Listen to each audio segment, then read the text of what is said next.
In this session, we are going to discuss integral calculus. What is integral calculus? The integral is the key tool in calculus for defining and calculating quantities important to mathematics and science, such as area, volume, length of curved paths, probabilities, and the weights of various objects.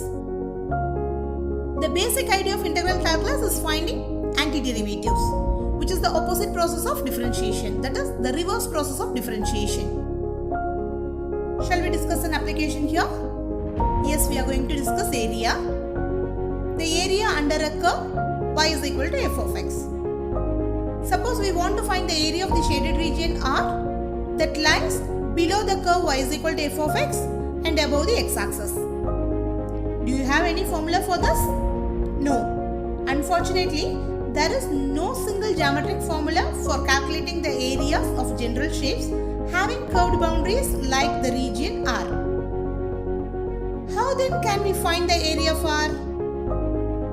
While we do not yet have a method for determining the exact area of R, we can approximate it in a simple way.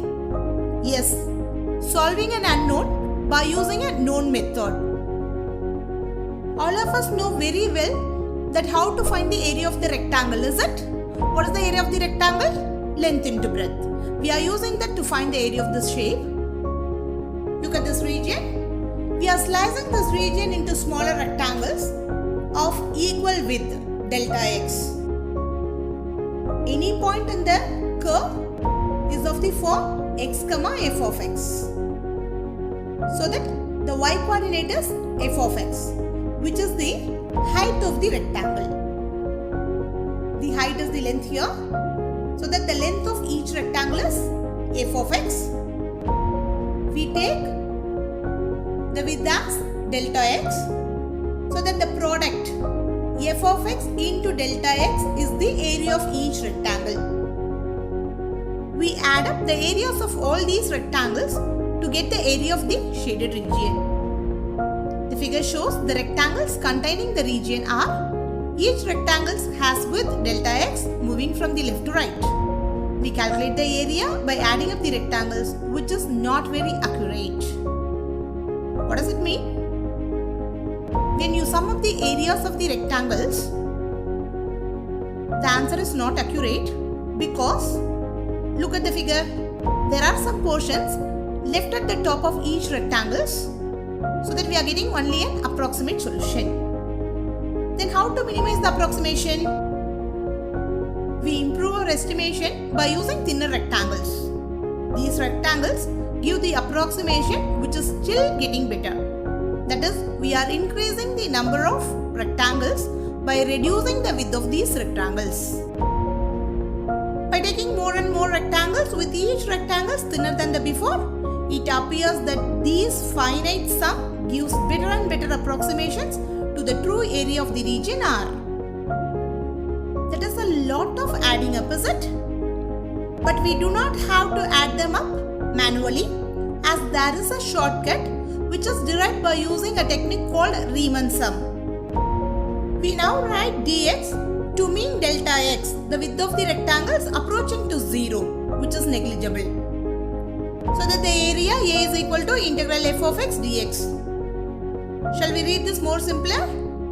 Integral, that is addition of f of x, length of the rectangles, into dx, width of the rectangles. Notation, integral f of x dx. Here the symbol is known as integral sign.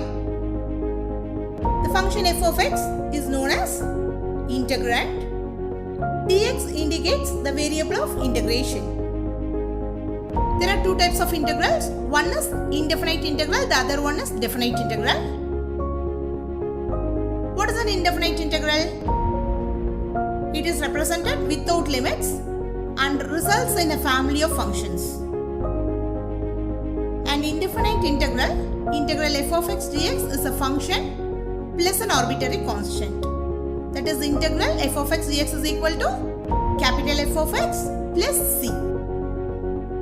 For example, integral x square dx is equal to integral of x square is x cube by 3 plus constant of integration c. Shall we discuss definite integrals? This type of integrals computes the net area under a curve within specified bounds. It is represented with upper and lower limits and the result is a specific numerical value. The definite integral, integral f of x dx is a number. For example, integral 0 to 1 x square dx, which is the area below the curve. F of x is equal to x square above the x-axis. When we are integrating this, we get integral of x square is x cube by 3. Limit varies from 0 to 1. We are applying the upper limit 1 in the place of x. So we get 1 cube divided by 3 minus, we substitute the upper limit 0 in the place of x. So we get 0 by 3. So that our final answer is 1 by 3, which is a number.